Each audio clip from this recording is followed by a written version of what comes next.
Cubby blue blood flowing through our veins. Sitting in the bleachers in the rain. We've shed a million tears and drank as many old style beers out at the game.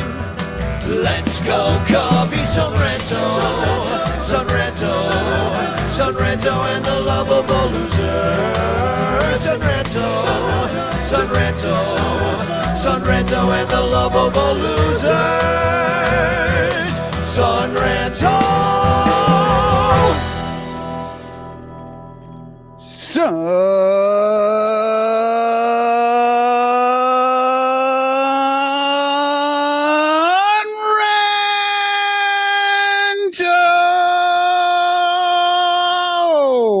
Oh, baby. That's a Monday fresh off of work kind of Son Ranto yell.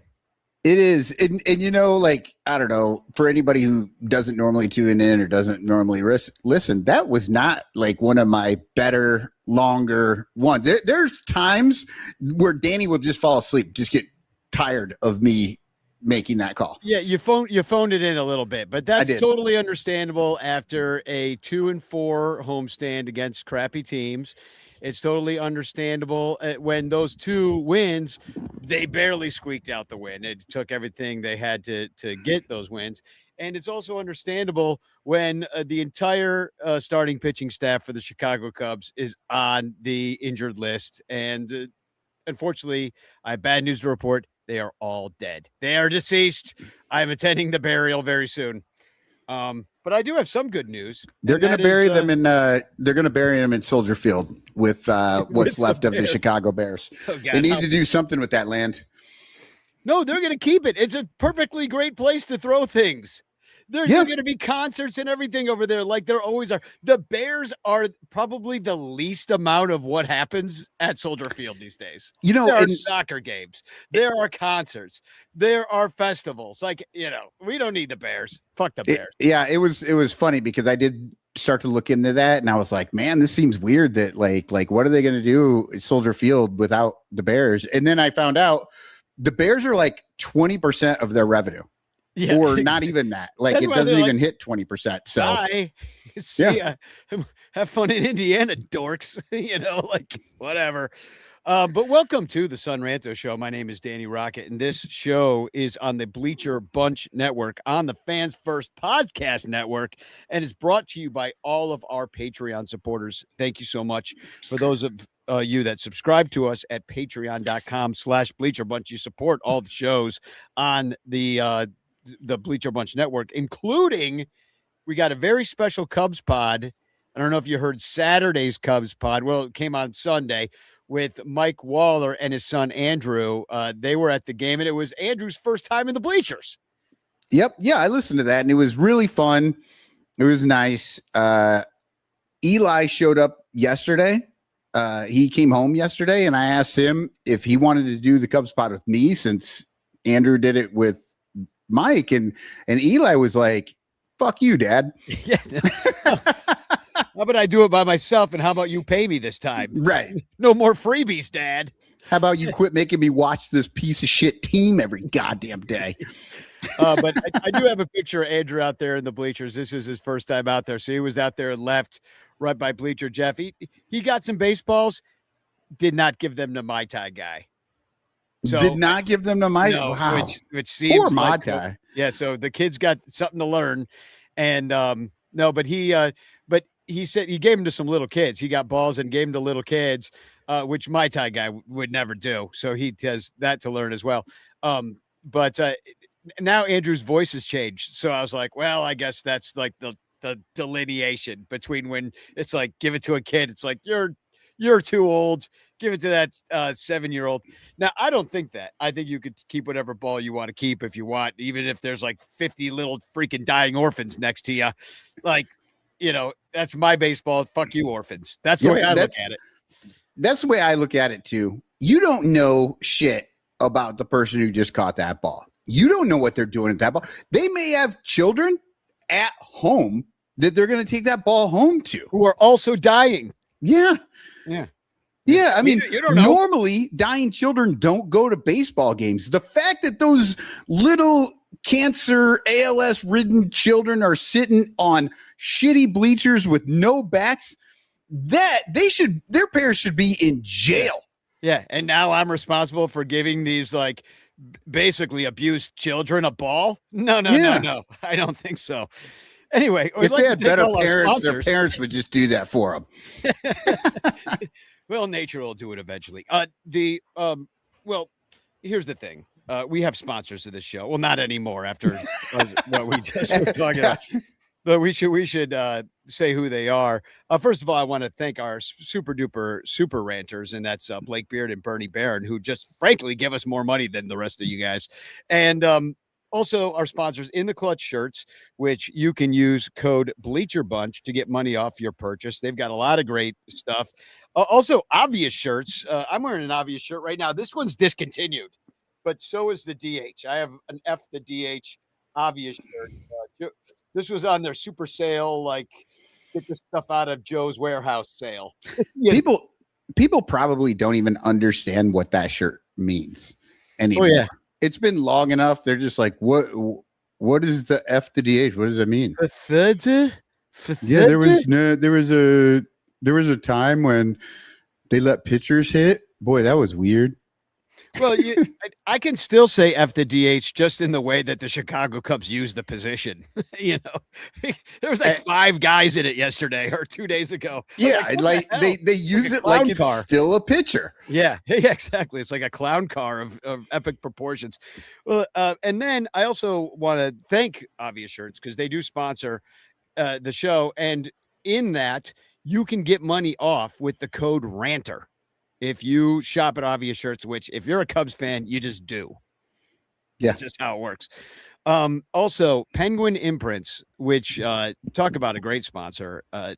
He's now, listen, Tom, and I saw you shared this out, that new Buck O'Neill shirt that he did that says Buck and has like a silhouette of Buck catching a ball. Buck O'Neill.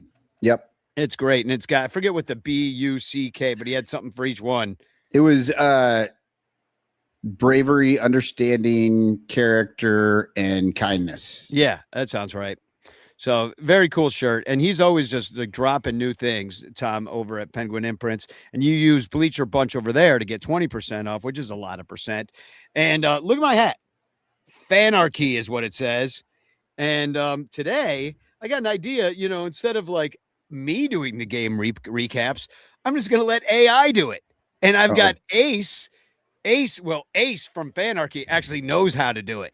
Usually he gets a few things wrong here and there, but Ace from Fanarchy, which you thought was a real guy, I think for a moment. That's how boomer you are. No, I never thought that was a real guy. Like, Ace like he was a real guy. No, I find it funny to argue with AI to like, act like just like fuck you, Ace, or fuck just to see what it says. The other day, I was on a text thread with my cable company for like an hour, and I'm like, you are a liar. You are not a real human.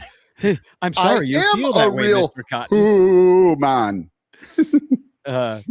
So I'm going to drop a link for the Fanarchy in the app, in the chat here, and you can download it in the App Store. And anyway, I've been using it more and more. New bells and whistles in there all the time. I want more people to come over there so that it's more fun. Like, I saw some people I didn't know over there talking about the Cubs. I was like, yes, it was like the desert. And I'm like, oh, I'll make fun of something with you. Because they're mad, of course, because all Cubs fans are angry right now. So I was like, I'll commiserate with you. Yeah, no, I don't know. I'm still struggling. I can't get my feed to work right. I've been actually, if I see anybody in there, look like if I don't know them, whatever, I just go ahead and follow them if they're a Cubs fan. Absolutely. That's what I do too. But here's the key is on the top here that you have games, fans, insiders, news, podcasts, which we're a part of, by the way, YouTube, which you see like David Kaplan and like Setup Man and stuff. And then Blue Sky, they're linked up with. So all the Cubs fans on Blue Sky come through, including Cubs Magic Number. And he's always coming through on this thing because it's like AI gathers it all, and then my post to see if anybody said anything on there. So you can like show and hide all these feeds, which is what I really like about it, because I'm like, I only want to deal with the game right now. So I only have the game on. Otherwise, like all this other crap is coming through. And I'm just like, no, I'm just focusing on the game. For me, that's super helpful because I have ADD and I will try to do 17 things at once and get none of them done. Yeah. So that's nice. So I've been using like the game feed, and then it just like kind of tells you what's happening in the game. Anyhow, use Fanarchy. Let's get over there. And it'll be interesting to hear what your next Cubs pod sounds like when you read it straight off of Ace. Oh yeah, I'm just gonna let Ace do them from now on.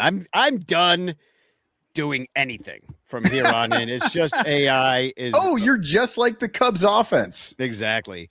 I saw a Beavis and Butthead little short recently where they learn about AI, and they're like, well, and that like hippie teacher is like, the problem is it's going to take all our jobs, and they're like, good, jobs suck. I'm like, exactly.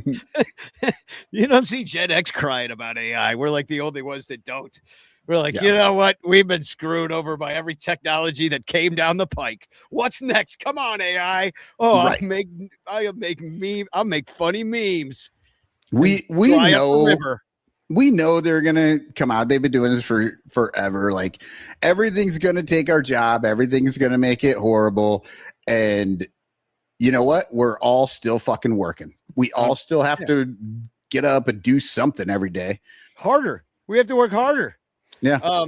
So here's one thing you don't have to work that hard for. That's to enter the contests of the chance. So if you say #chance in the chat, such as Dominic Galoro just did, who is actually still working, he said he's still out on the route, dropping off mail, listening to us. Little Yumper, that's Tom from Penguin Imprints. He's here saying #chance. He could win. Alex Anderson could win, saying #chance. Chris Salado, who I just saw just the other day out in the bleachers watching the Cubbies walk it off, he could win. And Mr. Fourth Row Artie Boucher is here, and so can he win. So #chance in the chat if you're nasty. And I do have a picture to share of me and Chris Salado. This one came out funny because we looked like conjoined twins. Don't we look like we're conjoined in the head? You're sharing your head. Yeah, we're there in the first row, like those two sisters. Remember them? The sisters. One. Yes. I think one of them tried to have a country music career, and the other one, I don't know, just wheeled her around. and then they like, I don't know if they got married or something, or they dated, but I don't know. Well, are you familiar with Chang and Ang Bunker? No. The reason that they were once called Siamese twins is because of Chang and Ang Bunker, who performed in sideshows in the late 1800s. In fact, the mid to late 1800s, because they actually owned slaves. These at the time conjoined twins called Siamese twins because they were literally from Siam, right? Which a place that it still exists, but it's not called that anymore. So anyway, Chang and Ang Bunker. Fascinating. I wrote a show called Conjoin Us, kind of based on those guys, just because I was sort of fascinated with like the country singer. Like, it is a fascinating thing. If you were like stuck, like imagine you and I are conjoined twins. Like, oh my God, please no. I know. We'd have to figure out a way to get along. Yeah. I don't know. Maybe. Well, I mean, if your heads conjoined, maybe you share thoughts. You don't even have to talk. You just think to each other. I don't know. I don't You're think that's certainly how it works. peeing on the other guy all the time. Like, I gotta take a dump. It's like, I know you do. I feel it too. You know. Yeah, little Yumper. This is why you listen to Sun Ranto. You don't get this info anywhere else. Right? Would you rather us talk about the Cubs? Okay.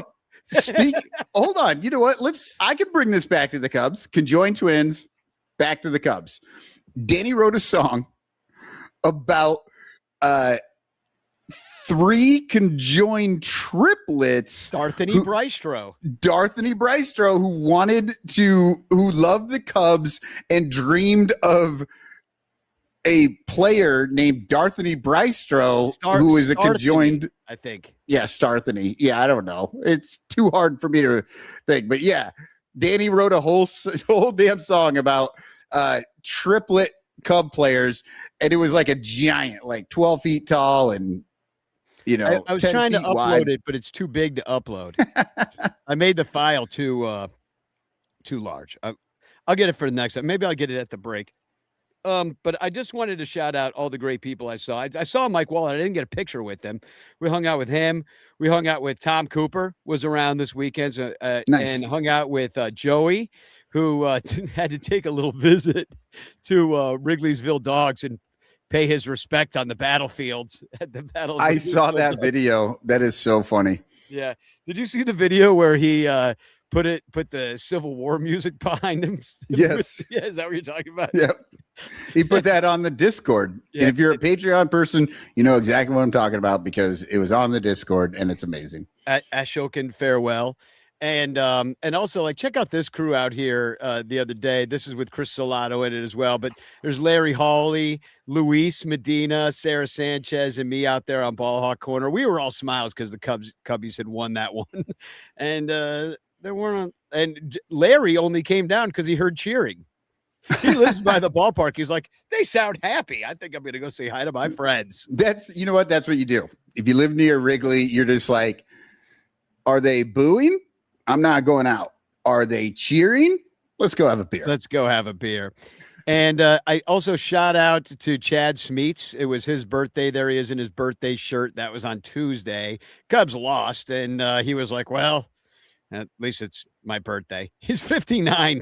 That's Nice. old. I made fun of him. Oh, not quite nice. Sort of nice. Also, I saw this woman. I can't believe this became a shirt, but I was locking up my bike and I see this lady and she's got an SMFDB PCA shirt. And I didn't expected some of the Tarp soft boys to be wearing this, but no, this is like 40 some odd. I mean, where'd you put her? Late 30s, early 40s somewhere? Yeah. And yeah, I did not expect it to be her wearing that shirt. And the man she was with seemed a little embarrassed. Because I said, oh, can I get a picture with you? And he's like, oh, my crazy wife thinks this is cool. I told her she's going to get canceled. Yeah. And Danny's over here like, hey, would you mind if I take a picture of your wife and point at her breasts? That's kind of my thing. SMFDB is just stretched across them. Yeah. Well, this is how Danny gets all of his own like porn, like what do you call it? Voyeur porn. It's just Danny like, hey, let me get a picture of you, and then he takes a picture of women's breasts. Shirt. And I do want to mention that there's a new Poncho Boy in town, and it's me, because it was raining out there at Wrigley, and I was sitting in front of Jeff wearing a poncho, and he was like, "Hey, you're the new Poncho Boy." I'm like, "I suppose I am." So Jeff was so grumpy in that picture.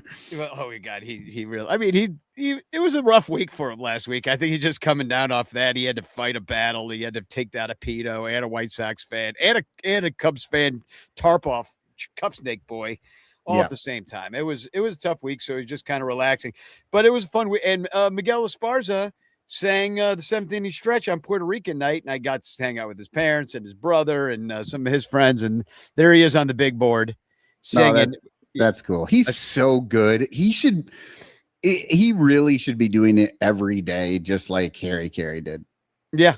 No, I so said good. that the first thing I saw him after the game. I was like, I wish you did it all the time. I don't know. It's the right tempo. He leads the crowd. It's about the crowd and not about the stupid celebrity. Half the time they're like, from the University of Illinois basketball team. And you're like, I don't follow this shit. I don't know who that is. Like, random Tuesday. It's just like, either that or just play Harry Carey as an homage to Harry. Well, you know what? Billy.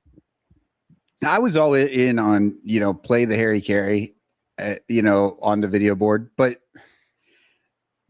he only sang the song every damn game.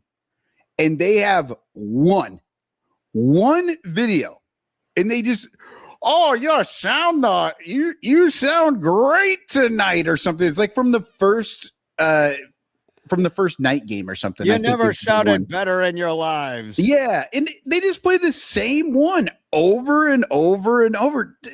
Come on. There's got to be hundreds of these things out there. Why don't you have Harry, I don't know, just mix it up with 2 or 3, 4 different ones. I don't know. Yeah, I agree. Just mix it up. I mean, there has to be hundreds. In fact, make hologram Harry do them. Do weird. Remember, like in the was that the Field of Dream games? Bring back hologram Harry. Let's lean into it. Well, now that there's AI, just get his family to sign off on it and just have Harry doing it. On the board, just AI it. We did talk about that you could clone Harry Carey's voice and have him do play-by-play of any Cubs game. And we could basically, like, when we're old, we could probably just, go into the suicide tube, that we'll all have to wait before we become soily green and be like, your choice. Well, I will listen to Harry and Steve call a Cubs game, but I wanted it to be the modern Cubs. Right. Last day of the season, let's say, Cubs are out of it. It's, September 30th, you're in the suicide pod. You're ready to go in. You put Harry and Steve in your ears. Boom. Yeah. You're gone. You baseball nap into eternity. Yep. That's actually a really good idea. I would honestly love to hear the entire 2016 playoff run with Harry and Steve calling every play. I would love to hear that. I think Rizzo backwards is Ozier. That's what we'll get. They call the two of them Brizzo, but I'm not sure why. Yeah. Why didn't they call him Rizant? I don't know, Harry. And then Harry Carey makes fun of Steve Stone's Judaism and they all get canceled. Right. That used to happen all the time. If you remember, like Steve Stone would be off for like a Jewish holiday. It's like, well, apparently, Steve is part of some wacky religion. Well, to be fair, Harry only had one religion and it never met at a church. No, it did. It met down on Rush Street. Mm-hmm. All right, so a little bit of Cubs news. Alcantara is a dumbass who got sent back to AAA. Not that he scores yesterday on that run, but he certainly didn't score by getting picked off of third base after Bregman hit a line out, and he did the contact play on a play that you really should be just scrambling back to third, which I know we'd all like to see a little bit more of. So a little scramble back to third. Remember those days? They don't teach it anymore, so Alcantara didn't know how to do it. Yeah. That's my theory. Well, and it's not even that he didn't know how to do it. Once you start breaking on that, you're dead. You're done. It was it was a good throw by Devers over. And sometimes you think, oh, well, first baseman, not known for throwing. But yeah, he gunned that over there and there was no chance. Yeah, but it was still a bonehead error. And he's a rookie. It was a kind of a rookie mistake. And you see guys get caught up. Okay, but I don't believe it's a rookie mistake. I think that's a veteran manager mistake. I think you put that shit on cancel. His dumbass is out here calling that fucking play all the fucking time. And then, if Quinton Berry too. I mean, what's he doing? Yeah, if they're not telling him to do that, why is he doing it?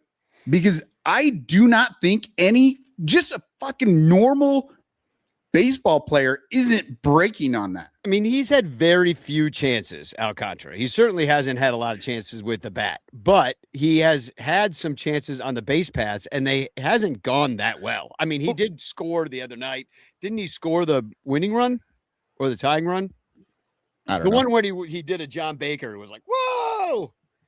I don't know. That might have been the winning run the other day. I'm not sure. Was it in Clown Ball? Because then I wouldn't have seen it. Yes. It wasn't in Clown Ball. That's the only way we win anymore. It wasn't in Clown Ball because they burned him. They burned him in the ninth and wouldn't let him hit. They burned him in the eighth and wouldn't let him hit in the ninth. Yeah, that was ridiculous. But he's gone. That went terribly. Well, okay. And what you're saying about like, oh, he made some boneheaded plays and stuff. Look, a kid who comes up and barely gets to play, he is not out there making decisions. I'll give you 1% chance. I'll give you decisions. I'll give you 1% chance that he's making decisions to go or not. They're telling him when to go. Well, on a line drive, like you just have to think fast, and his baseball IQ is not good. But if Quentin Berry, look, fuck that. If Quentin Berry and fucking Cancel are telling him you go on contact, yeah, his first fucking thought is contact. He takes 2 steps toward the plate, stops, and then tries to get back, and it's too late. This is the oldest adage in baseball. Line drive, it's not freeze. It's get back. Any line drive, your first move should be back, because there's only 2 possibilities there. Either that ball is caught and you got to go back to third, or it's going to get over his head and you can score easily. There's no problem scoring. So the only thing that he should have been thinking is go back. Now, there is the idea that Cancel and the whole mindset of the Cubs is just like, anytime you're on third base, run home at the moment that ball is hit.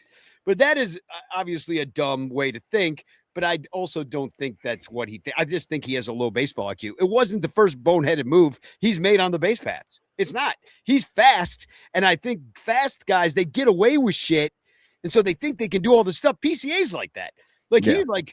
Cubs get a steady diet of curveballs. Does he ever try to steal a base on a curveball? No.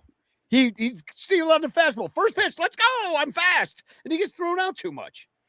Yeah. So, anyway, I don't know. I mean, I'm not saying you're wrong here. You're right. They should be, just in general, a bit smarter than that.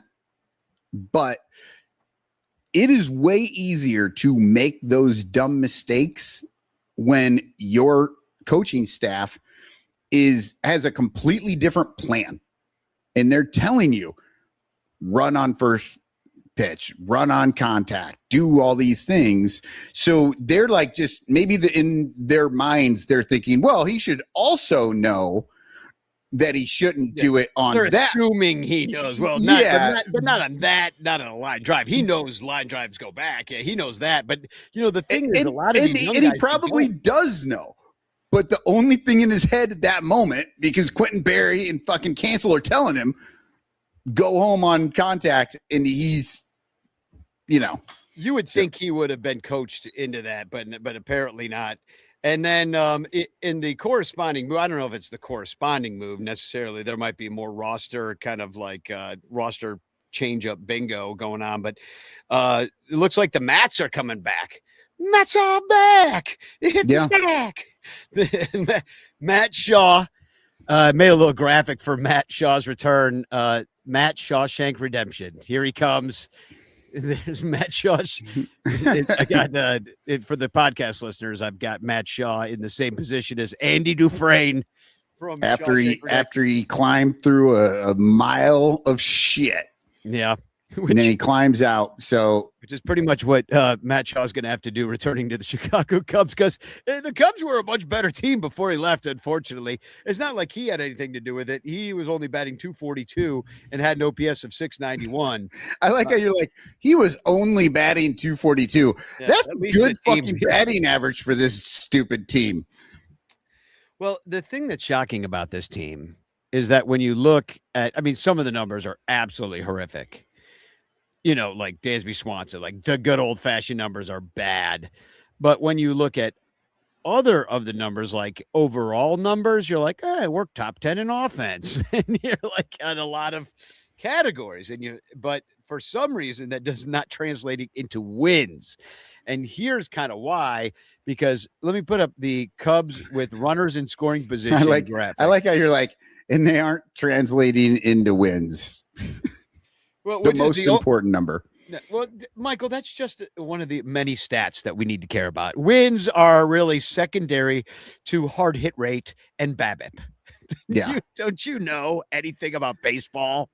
Yeah, that's the thing that just it blows my mind anymore is like all of baseball is fantasy baseball. Even in the big leagues, they do not care whether the team is doing well. All they care about is that this guy's WAR is good, or he hit the ball hard, or all these fucking stats that are fine. Like, sure, you want to do these things, like seems like a good thing. But when the team sucks, maybe try not to just worry about your own stats and try and help the team win. Yeah, and these aren't even the Cubs aren't really even stat patters. They're not like those guys that just like only hit home runs in garbage time or anything like that. Well, They're that's just because key. they have such a hard time hitting home runs. Oh, they do, and they they're just the key to them is that they're getting 2 runners on in multiple innings, and they just stand there, and then there's 2 strikeouts and a pop up. So, and it doesn't matter which 2 of the guys are. Well, and that's where the 3 will get out. And that's where the stat padding actually comes in. You know, like you say, it's not stat padding in garbage time where there's beating them. No. They get guys on base, and they'll tell you this all day long. For a month, we have heard, well, we're getting guys on base. Eventually it'll work. Like, no, no, it won't eventually work. All of these are the same people that get so angry when somebody says, well, he's due, right? If you say somebody's due, they'll lose their minds. There's no stat for due. You can't be, it doesn't work that way. You gotta look who's due is Dansby Swanson is quite due. Yeah. But whenever they talk about this, they're like, well, they're getting lots of runners, so eventually it'll work. Well, that's the same goddamn argument. Oh, I got some stats up here about the guys with runners in scoring position, just to be very specific on who is causing the Cubs to be the worst team with runners in scoring position. And there is some blame to go around, but let's talk about the guys that are actually doing well. PCA is the real deal. He had just a tiny slump. He missed a ball in center field. He just didn't know where it was. And then he came up in the next at bat after doing that and hit a home run. He's done nothing but actually hit home runs. And then later drove in the winning run in that same game. Yeah, exactly. So, all is forgiven, Pete. But Pete Crow Armstrong with runners in scoring position is batting .328 and has an OPS of .925. He's hit 3 dongs. 3 of his home runs have been in that situation. And Michael Busch is batting .309 with runners in scoring position with an .831 OPS and only 1 home run. Now, it falls off considerably after that, and I'm just going to go by batting average. The next one down is Nico Horner, whose batting average is, let me do the math here, like 60. Let's see. I can't do the math. This is hard. It's 69 points. 69 points less. No, it's 59 plus 7. So that's 56 points. No, 66 points lower. Which if you put I really suck at math. Like, you don't even understand that, I went to school before No Child Left Behind. Right. No, in fact, it was called No Child Left Behind. They just pronounced it like this: No Child Left Behind. Right. That's what there were some extra commas in there and stuff, and some snark. So Nico Horner has at .243 batting average with runners in scoring position.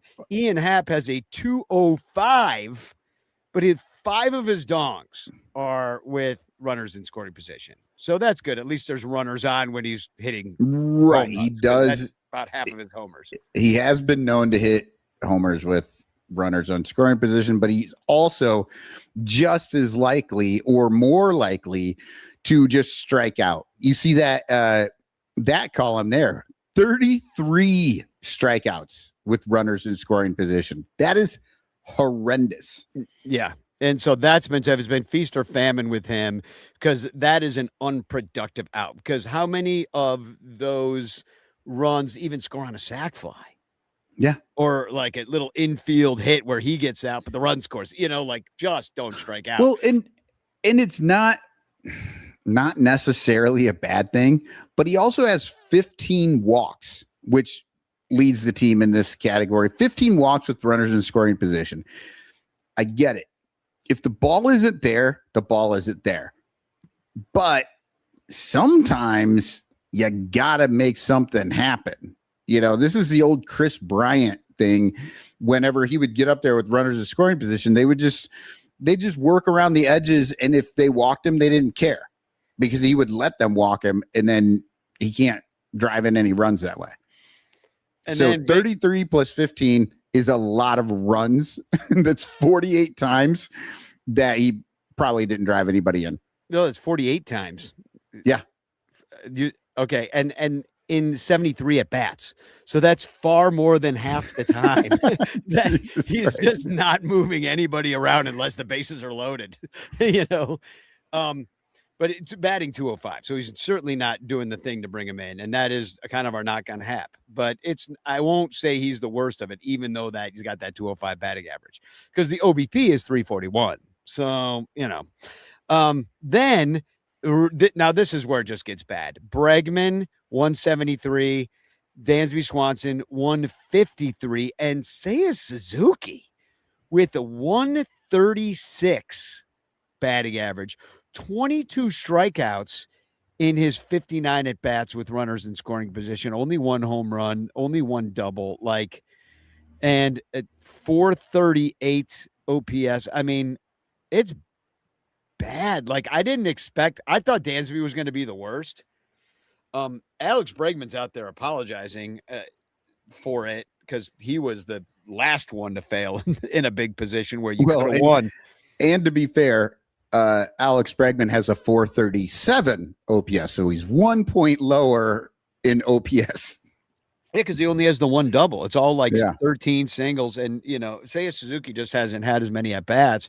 Thank God if he's going to hit like that. But man, it's brutal, and I don't know what you attribute that to. You're getting the hits in all the wrong order. I mean, these are veteran guys. They shouldn't be shitting their pants with ducks on the pond. Doesn't make that much sense, especially Bregman, they're all vets. I'll tell you what I think it is. Obviously, no inside knowledge, but I think it's this idea that they only have one attack. They're like, you go out there and you swing for the fences, and that's all you do. And we don't care what the situation in the game is. We just want you swinging for the fences. And so when these guys get out there and there's guys on, pitchers are trying not to give up home runs and they're trying way harder at the very time that the Cubs are really pushing to hit a home run. And somebody's got to win, somebody's got to lose. And so far the Cubs are losing because regardless of how well you hit homers, you don't hit that many. I mean, Barry Bonds hit the most home runs in any one season ever. And he hit 74 total, 74. And that's the greatest home run season in the history of baseball. And so unless you're Barry Bonds roided out off of your brain, should you? It's going to be a rarer occurrence. Well, unless you're facing Cubs should pitching. You be the one going for a home run at that moment? I don't think so. Unless you're facing Shota Imanaga, or Jamison Tyone, which you won't be facing Jamison Tyone because he died. But and how did the Cubs come back in that game 3 against the A's? With a bunch of singles. They just kept the line moving. Even they made bonehead base running moves in that. And it wasn't even good singles. I did that game on the Cubs pod. They were garbage singles. Those were errors. 50, there was an error. Yeah, there were 2 errors in one play that did not get counted as errors because errors apparently just don't happen anymore. And but Ballesteros hit that ball and he hit it hard, 105 miles per hour, but he hit it right at a player who couldn't handle it. Bounces off dude's chest and then off the shortstop's chest. And then the third baseman couldn't pick it up either. Both guys make errors and yet they just give him a hit on that. But that was the only real actually good hit. And he should have been out. and that would have been the third out. But instead, they make 2 errors. He gets on, and then that sets up them being able to continue getting dinks and dunks to keep scoring, because in the end, sometimes it's better to just put the damn ball in play, not crush it, just put it in play. Well, let's let Ace tell us what happened in that game. This is the Ace Fanarchy Field Notes. This is an Ace, the Cubs voice. Down 6-1. The Cubs roared back in the ninth. Back with Pete Crow Armstrong delivering a walk. Yeah, you just described what a roaring is, according to AI. That's like when error. It's when kittens first learn to meow, and you're like, oh, he's roaring. Look at him. To cap a thrilling comeback with Pete Crow Armstrong delivering a walk-off single to cap a thrilling comeback against the Athletics. What a finish. Ian Happ sparked the rally with a homer in the 7th. That didn't spark the rally either. That was just a separate occurrence. So no, the thing that sparked the rally for the Cubs was an inside the park home run by the catcher of the other team. Yeah. And they're like, we suck. Let's do something. Happ had that homer and a double. He was hitting the ball hard all night. It is true. And Moises Ballesteros and Dansby Swanson single that Ace brings up here kept the momentum going. That's really the one that everybody was surprised by, was the Dansby Swanson. Like, he hit it. It's like, I remember when I was in like 7th or 8th grade, 6th grade maybe, we had this kid on the team named Chris Killian, and his dad made him play, and he was terrible. He batted last, and he was just, awful. He could barely swing. And he was just uncoordinated guy, but he was on the team, and, he barely played. And then I think he got 2 hits all year, but we're supportive. He's on our team, so we're supportive of the guy. And it reminded me when Dansby Swanson got that hit of when Chris Killian got his hit on the Scouts baseball team in 5th or 6th grade, And I remember we're watching that game and we're talking about it on Discord, and everybody's angry because it's like, here we are in this huge moment. There's 2 outs, and you're going to let Dansby Swanson take an at bat? Like, this manager will pull out a kid who just hit a grand slam because he bats with the wrong hand. But Dansby Swanson hitting 180. Now the most important thing in baseball is the hand you wipe your butt with. Never forget. I just sorry to interrupt you, but yeah, nope, I'm okay with it. Yeah, but yeah, so here's Dansby up there, and we're just like, why are you not pinch hitting for this guy right now? And we were all proven wrong, because he hit a 12 mile per, whatever the fuck he did, but it didn't matter. Like, he got a hit. It was amazing. Redemption. His season is saved. Nobody pay attention to that 186 batting average. And we'll let Ace tell us about the other Cubs win of the week, which was also with Pete Crow Armstrong, because Ace, the Cubs voice, in Fanarchy Field Notes says, Pete Crow Armstrong's explosive afternoon featured 2 homers, including a game-tying blast in the 9th. That electrified Wrigley. It really did. I was standing outside. It was super exciting. Rafael Devers put the Giants ahead with a homer in the 6th, but it didn't take long for Crow Armstrong to respond with his own shot to tie it up. In the 9th, Matt Chapman sacrificed to give the Giants a brief lead as Jung-Hoo Lee scored. Tensions rose, but the Cubs weren't done yet. The 10th inning brought a thrilling finish. Michael Busch's single, compounded by an error from Victor Barracoto, allowed Dansby Swanson to trot home and seal the win. With this victory, the Cubs bounced back from a tough loss, which we still have yet to talk about, improving to 34-31 on the season at snapping their losing streak onward and upward. It wasn't really a losing streak, Ace. They had lost 1 game in a row because they won the 3rd game of the A series, and then game 1 of the Giants series, they lost 18-3. And Carson Kelly pitched, and this one starts by Ace. A nightmare unfolded And I think I'll just stop there. A nightmare unfolded. Yeah. That's all we really needed to hear from Ace. Yeah. Well, and one of the things we've been talking a lot about the offense, and the offense has been brutal. Like they just can't seem to do anything.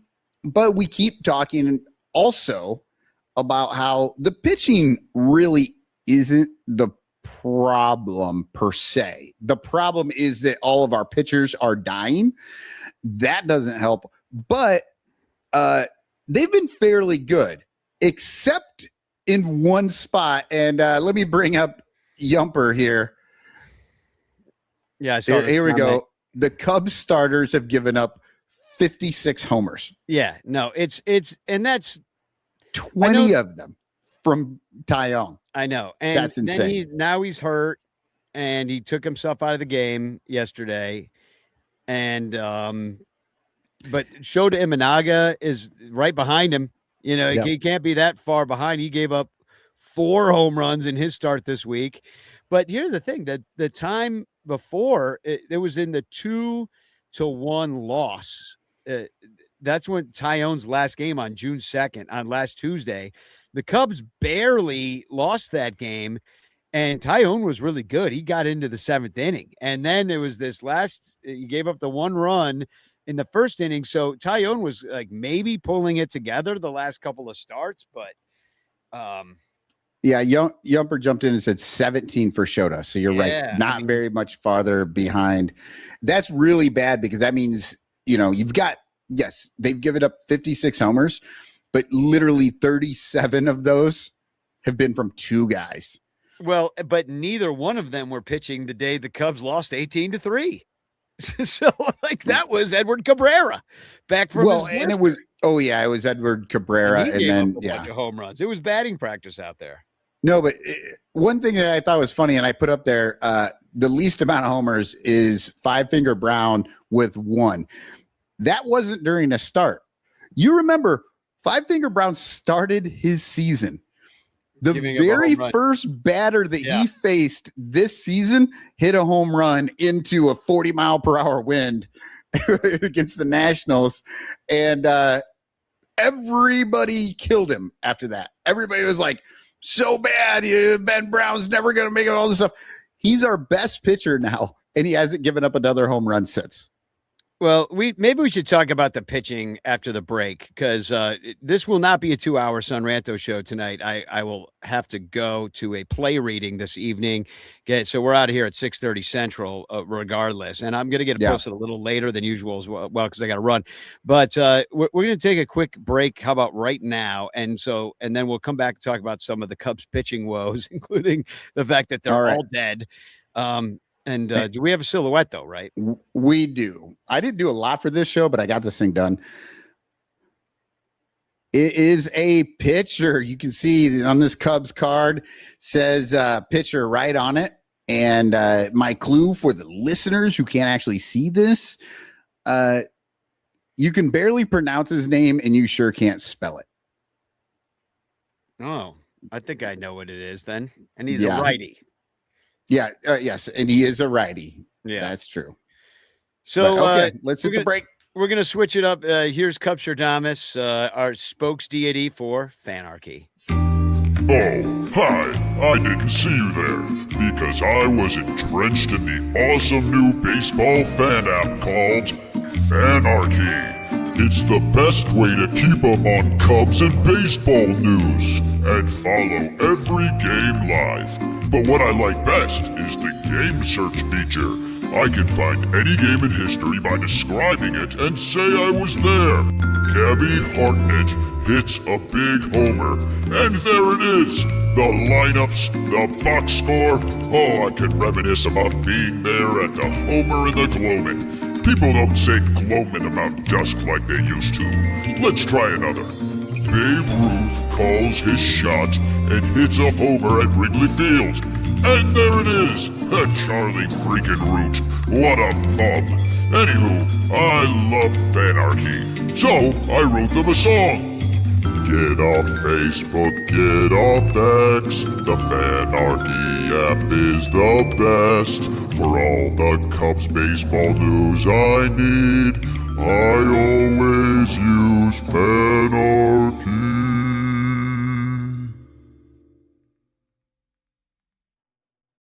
The Bleacher Bunch brings you great shows like Sun Ranto, Cubs PS Plus, Bricks Behind the Ivy, Cuppa Cubby Blue, and Baseball Rabbit Hole.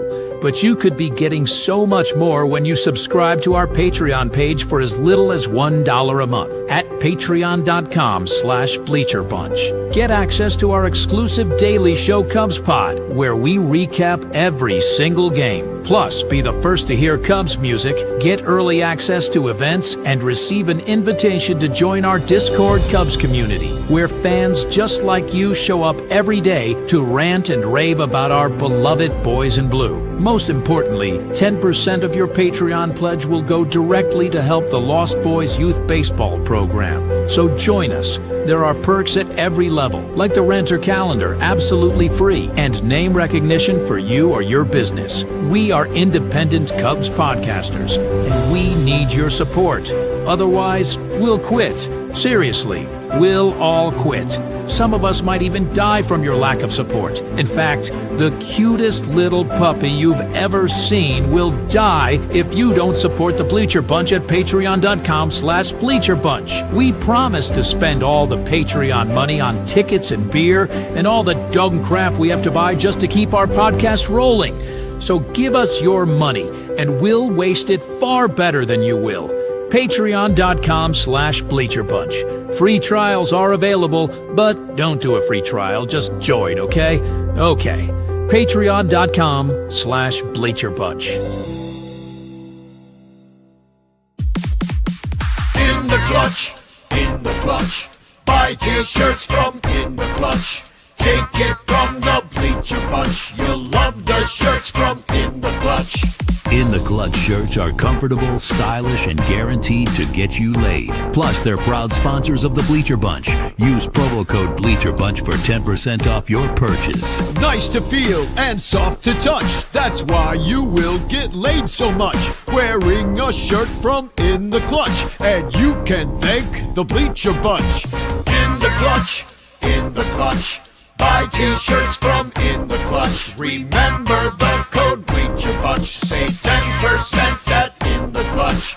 In the Clutch, in the Clutch. In the Clutch shirts actually not really guaranteed to get you laid.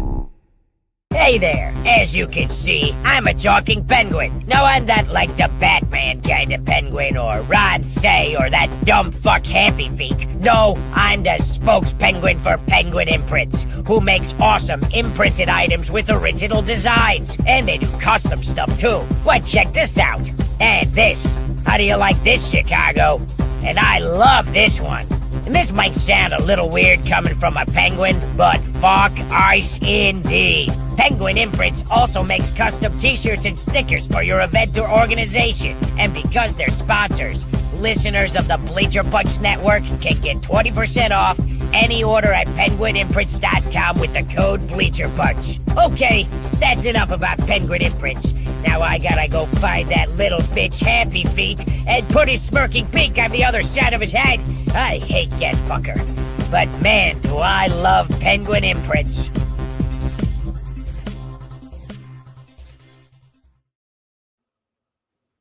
Who's that cubby that nobody can pronounce? Yeah, well, we got a couple of correct answers in there. Looks like Yumper was first with Jeff Samardzija. And there he is. This is a 2013 card. And can I just say, those uniforms are freaking fire. It's a throwback gray with pinstripes, and it's got the Chicago in the center right down. And they never wear these anymore. No, they don't. And Nike has never made anything even close to how good these uniforms looked. They need to bring these things back.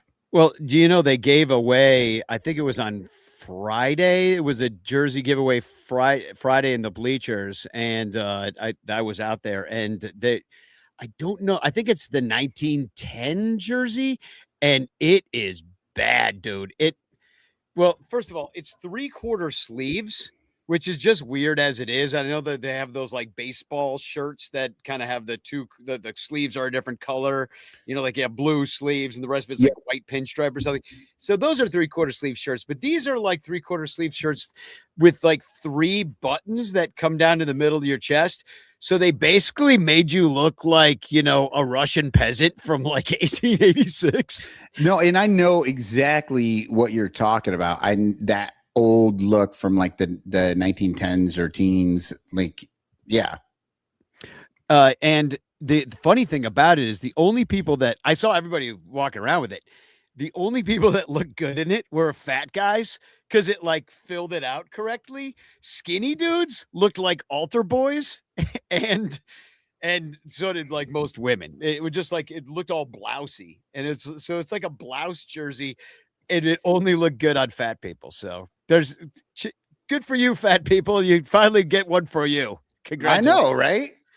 Yeah, it's about time. Every time they, when they brought out the mesh tank top, that wasn't for the fat people. Yeah. That was for the skinny people. That was, for a certain segment of that crowd.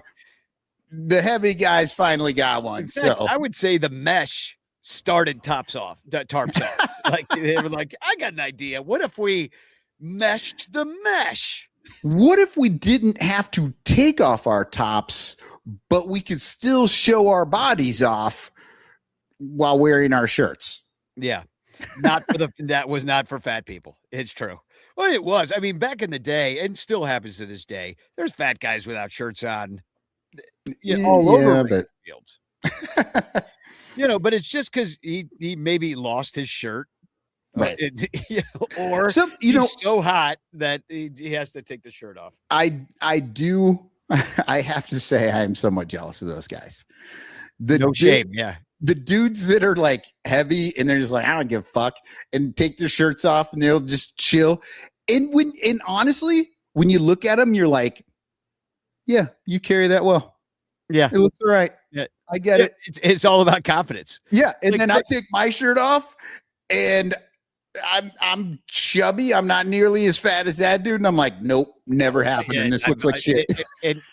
And you look like shit because you got no confidence out there. Exactly. If you were just out there wearing it, just be like, yeah, I'm fat. I don't care. Like, for example, like when Andy Wells, he's telling us in the chat, like when Andy Wells is wearing his halter top out there in the bleachers. I prefer a tube top, or is that the same thing? No, it's different. Halter top goes around the neck, tube top just around the chest. Right. I got you. Yeah. Yeah. I need it. Yeah. Let's do tube.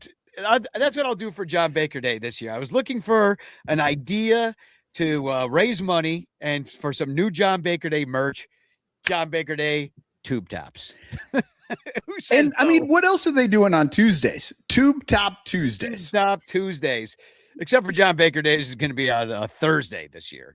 Thursday, July 30th. We're going to be doing. That's all right. That's the day you get your tube top, and then you wear it every Tuesday after. Every Tuesday after Tube Top Tuesday, and all the we got to move our shows to Tuesdays just so we can wear tube top. I'll be out there in the cemetery doing my daily walk and talks about the Cubs. I've been doing that a little bit more. I'm not that consistent with it. But yeah, follow me on TikTok. I never say stuff like that. And also, there's all these little things that you can touch on whatever you're watching this on. You should touch those things, the likes and the hearts and the pluses and the shares, and that's what I'm trying to say. Okay. Well, I know it sounded clear. Yeah, I'm glad you were very, very clear, and you just said there are these things. And I'd like you to touch them. Yeah. Well, we were just talking about halter tops, so maybe my mind went to a different place. But, all right. So where were we? Oh yeah, the pitchers are all hurt and they're dead. And but the bright spot is Javier Assad. Yeah, once again out of the pen yesterday in a surprise, quote unquote. I guess we could say Tyone was his opener. Yeah, because Javier Assad showed up from Des Moines yesterday. He was not scheduled to start. I don't know if they had talked to him about possibly doing a long relief right? Maybe taking 3 innings at the end of the game or something. But nobody, there's not a reliever out there that's ready in the second inning ever. And he's stretched out enough because he has been starting for us and Iowa because they need him to be stretched out. So that actually makes me think that he wasn't supposed to pitch at all, and they were going to take today's the day off, and then maybe he would start tomorrow, right? Like just to push everybody back a day or something. I'm just like, no, because it would be Ray's turn. I mean, they're kind of in turn still, like just right. But I'm just trying to like figure out what I think they he were was planning to do. Nah, yeah, I don't know, but the plan was out the window once Tyone was gone. But you're right. Maybe they would have used him in relief, like Tyone. He had gone 6.1. Yeah, the time before, and now it's a hamstring issue. So I don't know if we'll ever see Tyone again, because this is his last year. He might have been somebody, if things get worse and worse for the Cubs, that if he was having a good season, you might see him in like a trade, because somebody's going to need some starting pitching help. But that ship has sailed. That's done. No, because nobody wants a pitcher that's given up 20 homers.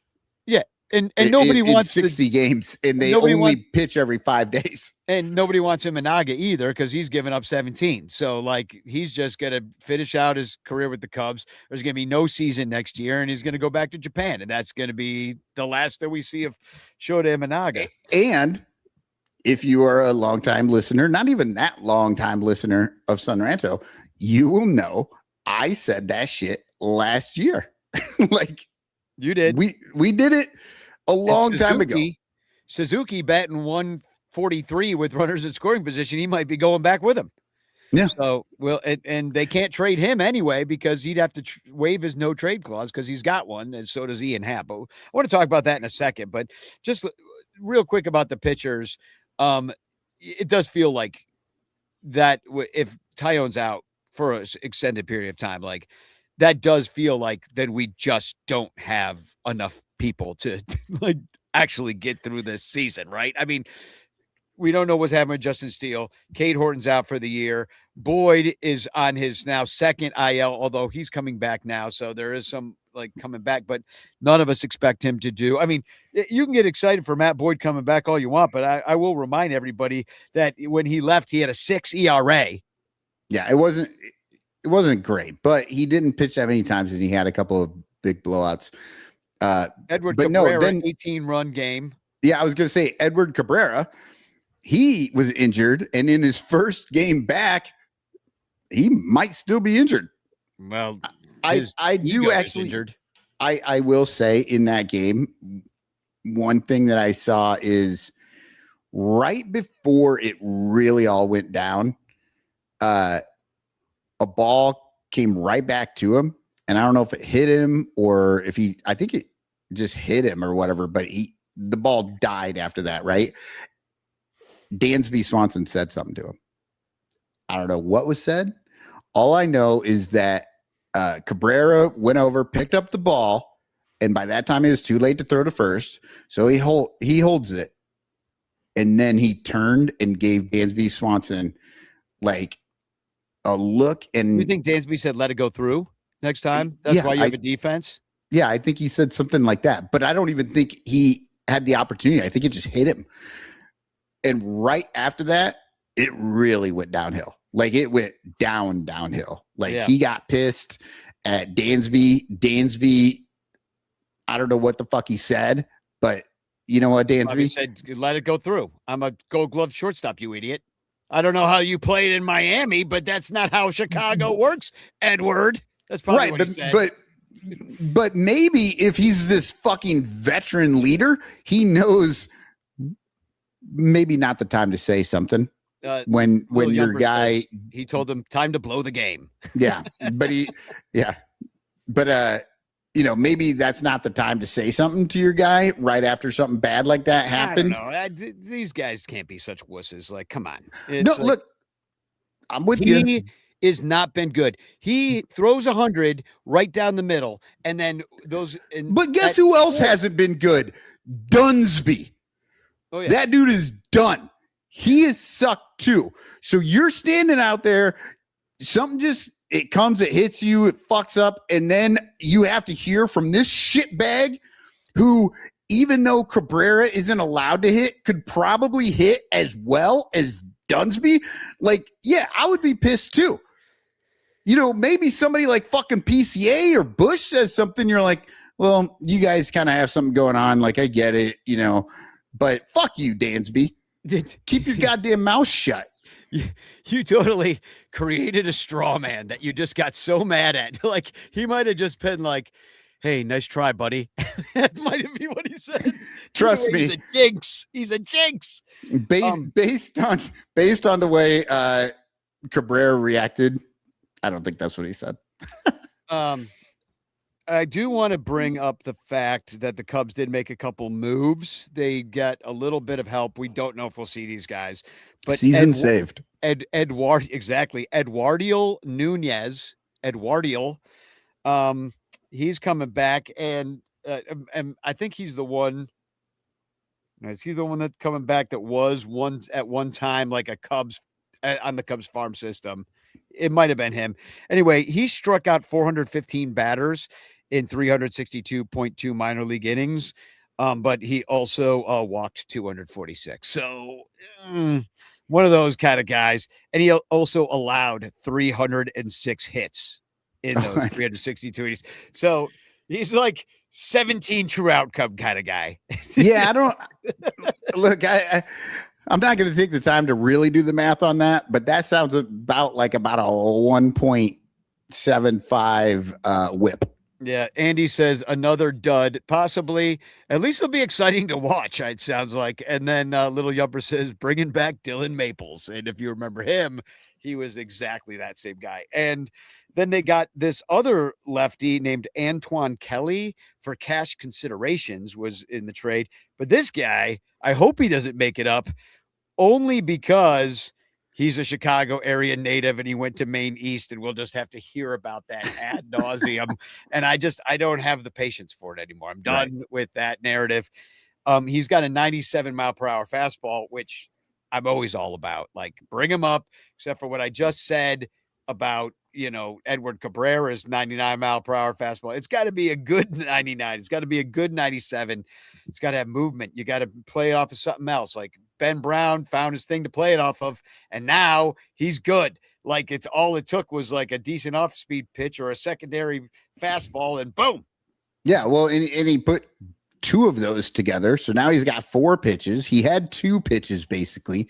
Now he's got 4 pitches with 2 fastballs, a slider, and a changeup, I think, and it's just got people guessing all the time. Yeah. But here's the thing, what you were saying, Danny, like you were talking about Edward Cabrera throwing it straight down the middle. That's also where every time Shota gives up a home run, he seems to miss right there. Right. And every time you see this, you see these guys right down the middle of the home run. And then we're doing the Cubs spot, and we're looking at where our guys are hitting the ball. Every time it's right in the middle, like middle, they aren't hitting it. Yeah, I don't know what they're doing. Like, those are never the guy. That's never the ball that they hit over the fence. Like, they hit a ball that's up in the zone or out of the zone. Like, they do some like pretty interesting, fun hits like that. But it's like straight down the middle, foul ball.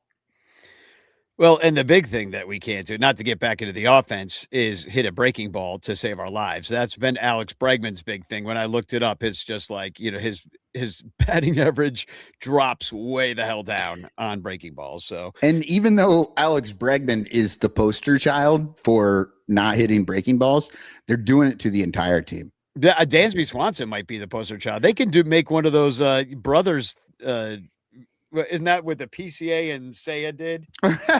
They could do that, yeah. But they're like Breaking Ball brothers.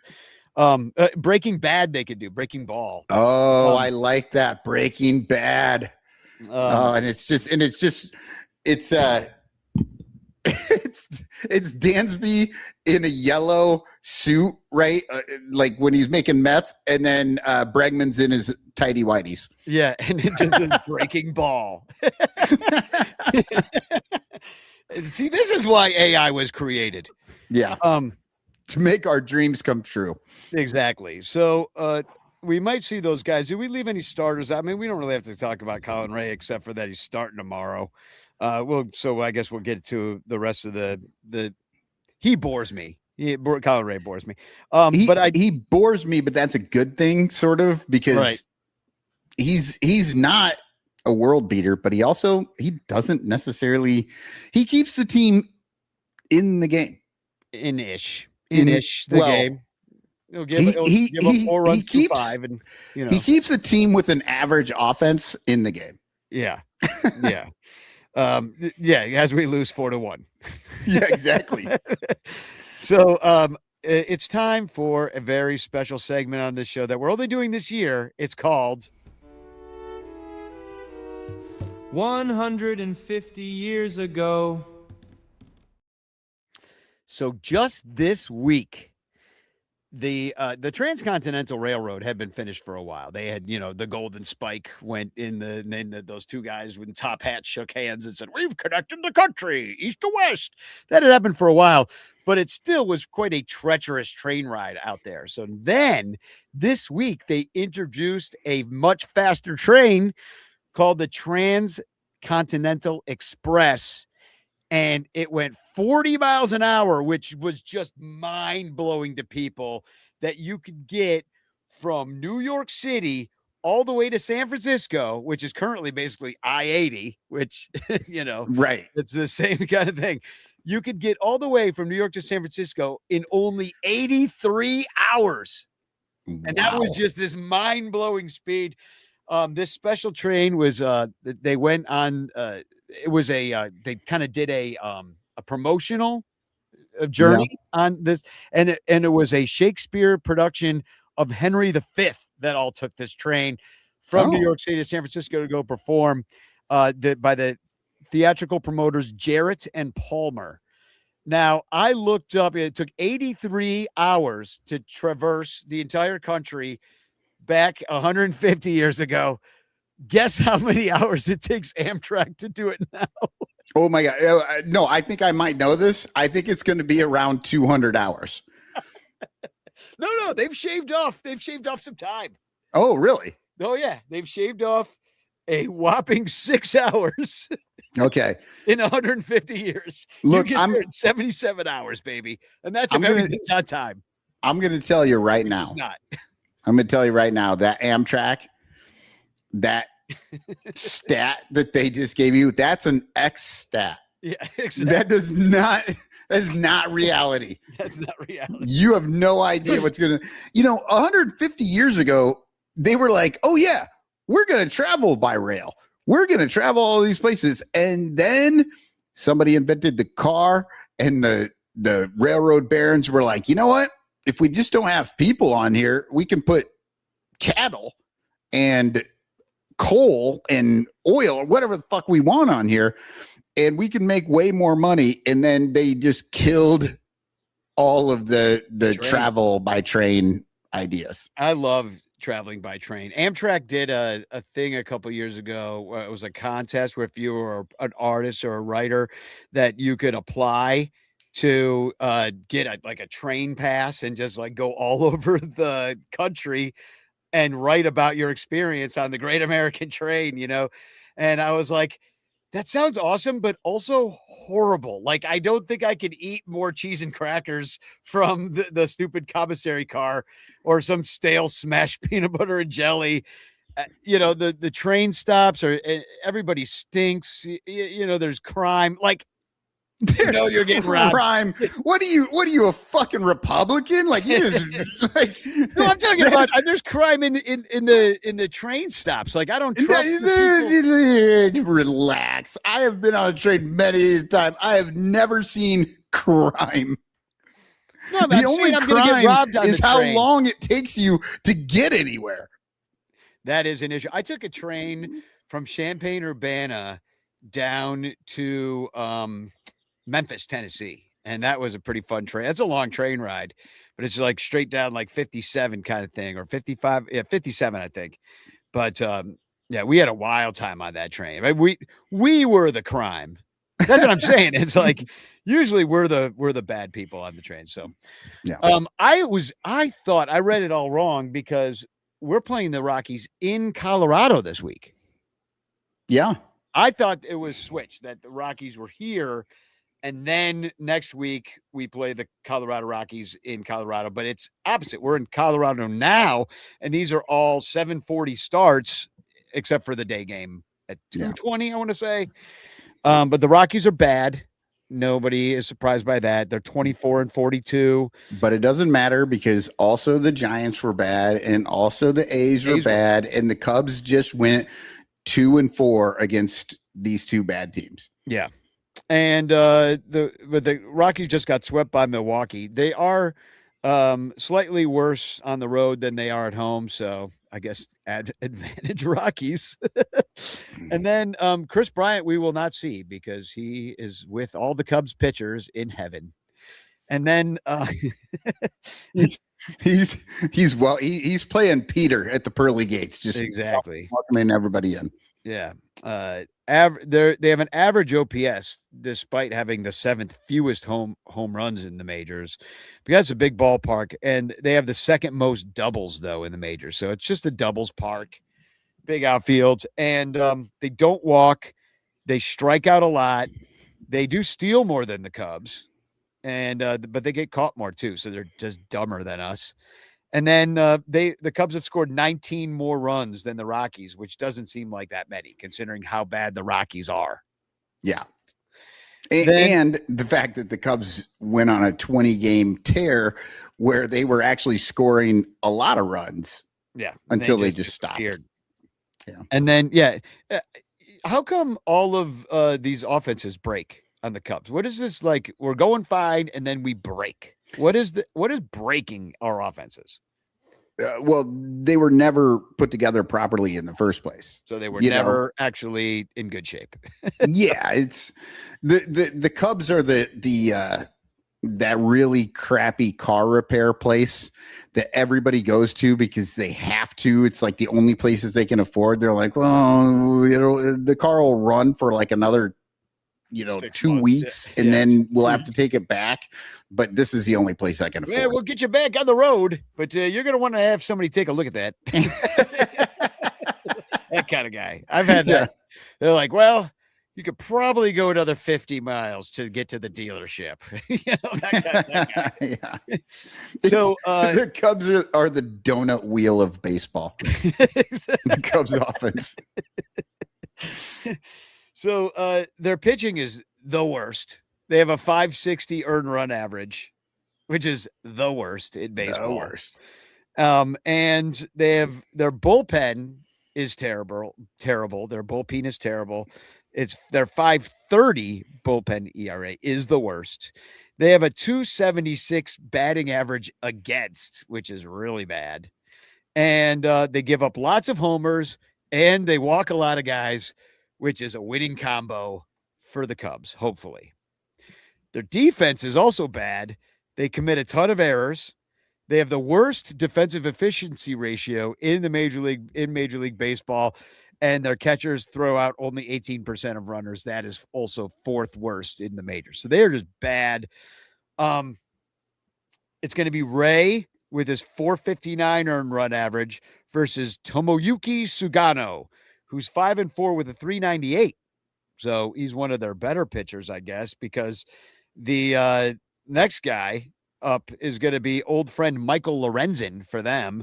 He's 2-8 with an 801. So 801. That's good news for the Cubs. It's Tyone-esque.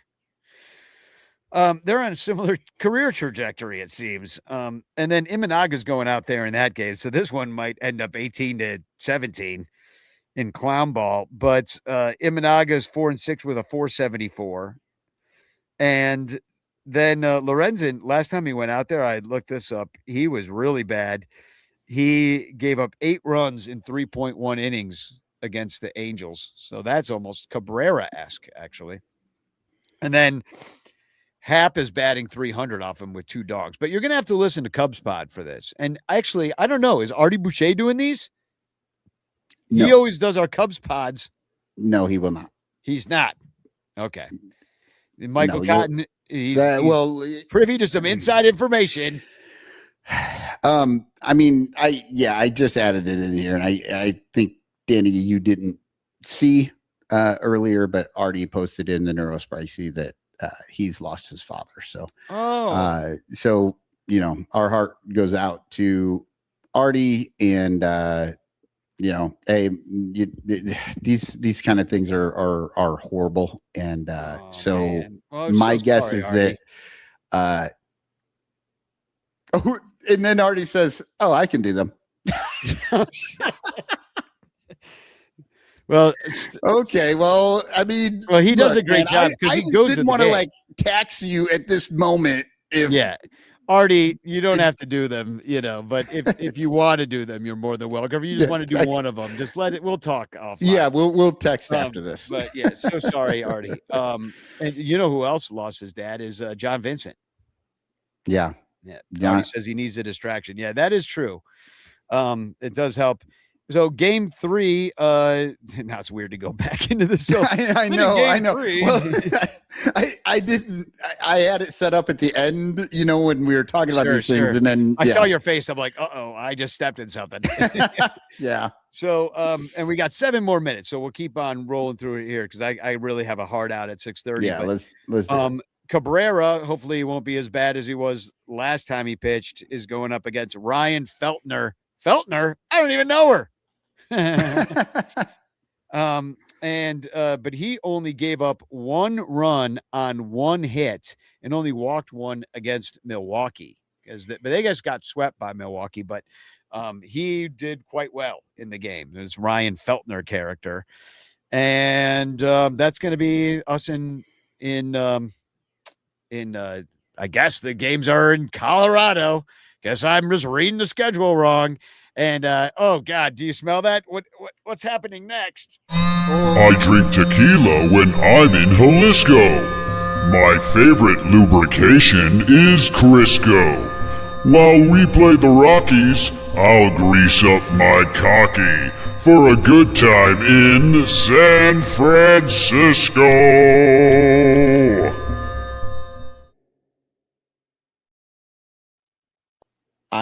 That was the most disgusting little limerick that I've ever heard him. Yeah, it made me think things I didn't want to think. Really bad. And not to mention the fact that he used the same 2 lines of his poem 2 weeks in a row because it's that dumb part of the schedule again where we just play the same 2 teams for 2-3 weeks.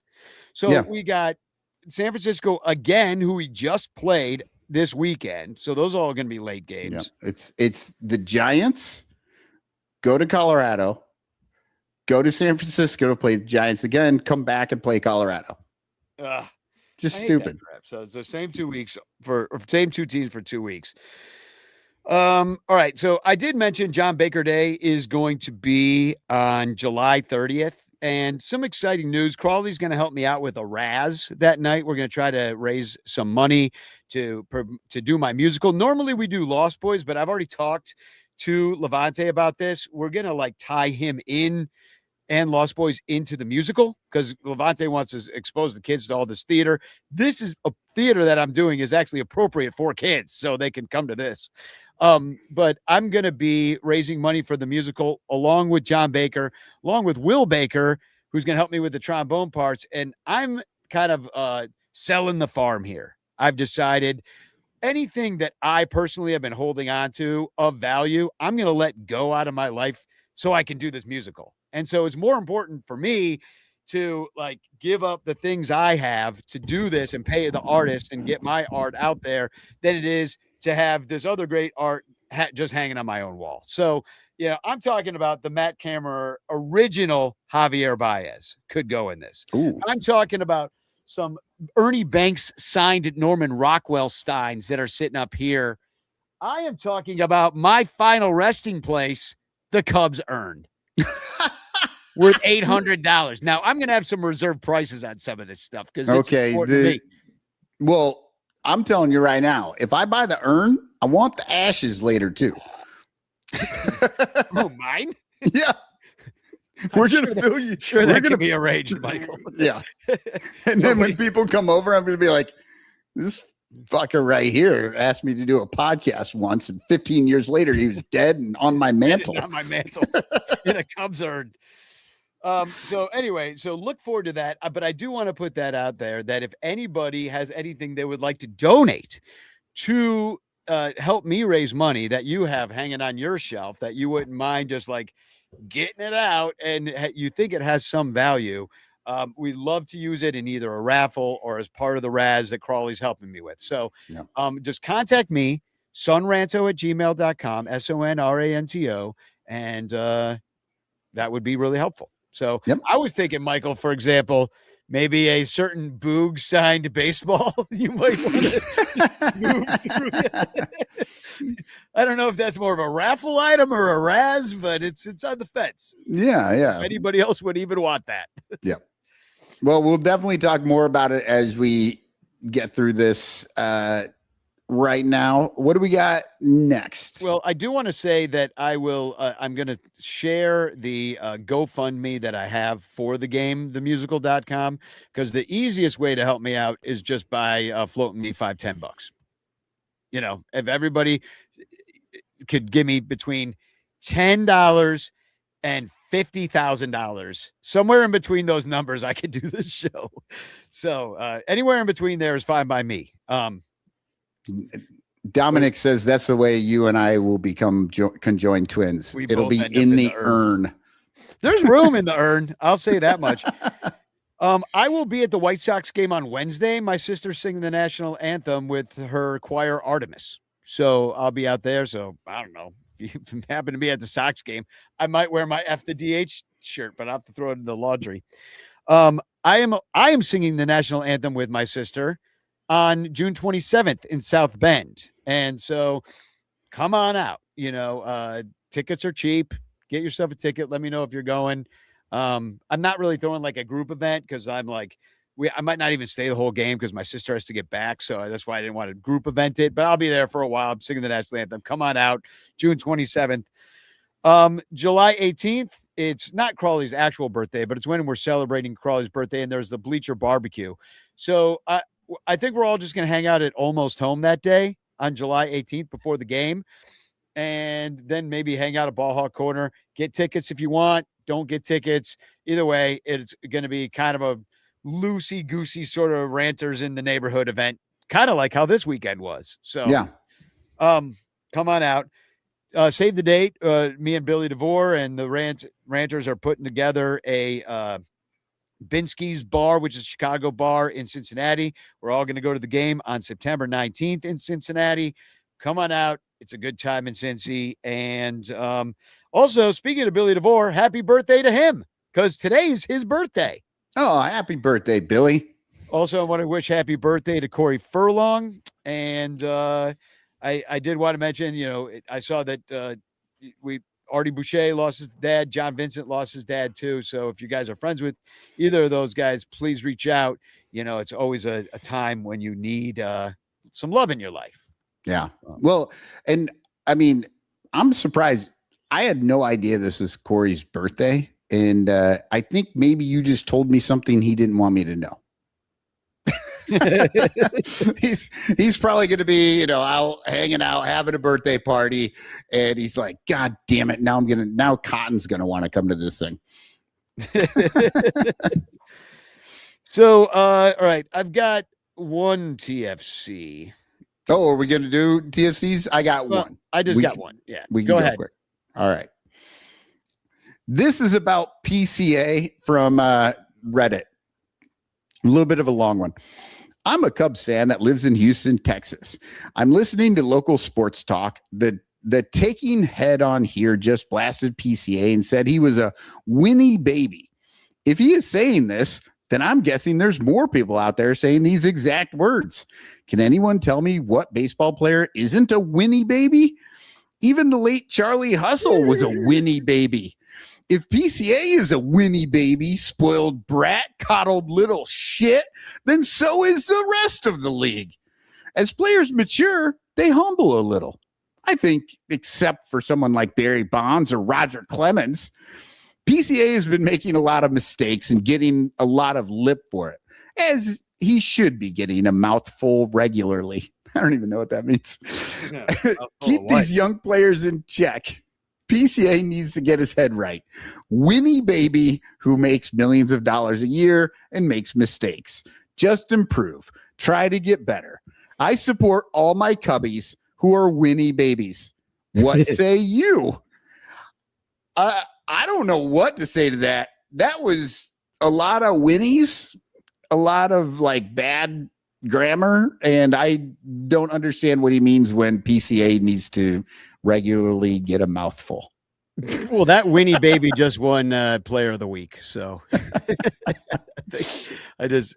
Pete Crow Armstrong named National League Player of the Week. So I was seriously confused as to whether he was complaining about PCA or in support of PCA. He kind of went back and forth. It was all over the place.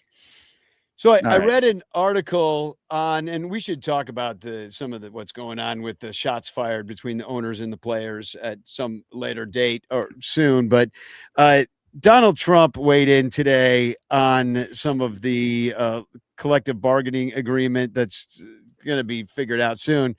But Trump said Friday that Major League Baseball should have added a salary cap a long time ago. He goes, don't they sort of have one?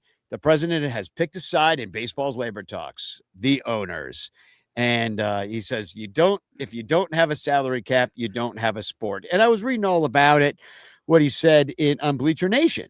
And I opened up the comments to see what people were saying about it. Oh, no. And John Weber says, who cares? All caps. And Baco's Taco says, Bert cares. And the president cares. And the players care. And the owners care. And some fans care. And that's about it. So kind of like everybody. Yeah. I do love Baco's Tacos as a name. So hashtag chance in the chat. That's your last chance to get in the chance. And we're going to give away a chance postcard sent to you by me with a message of love and doom. Let me find it. Here we go. Hashtag chance. Get in there and you could win. I'm drawing it. And the winner is... Here it comes. Andy Wells. Congratulations. Boy. Just piling on Artie right now. Just showed his name right there. And then Artie's won enough in his life. So, well, thank you for being here, everybody. Sorry, we're cutting this show short. Now we're cutting it short to an hour. We've already gone over where we were supposed to go. Yeah. Well, ever since we got on TV, it's been longer. We're just too handsome to give it up. We're just like, look at me, baby. See my hat, see my After DH shirt. Woo. See my Fenway Park. Yeah. So, shop at all our sponsors. And thanks for being here. Thanks for being a ranter and a Patreon supporter. And we'll be releasing this in podcast form some time later tonight. But anyway, join us. I'm going to play. What song should I play? Should I play SMFDB? It's been a second. That's a fast. Absolutely. Here we go. Wait. We didn't say it. Spagog. SMFTB. SMFTB. Truck stop funky chip mix. SMFTB. SMFTB. SMFTB. Truck stop funky chip mix. SMFTB. Saint Toothless Cardinals fans. SMFTB. Krabby Karens in the stands. SMFTB. When the Brewers fans are here. SMFTB. Cheeseheads getting drunk on beer. SMFTB.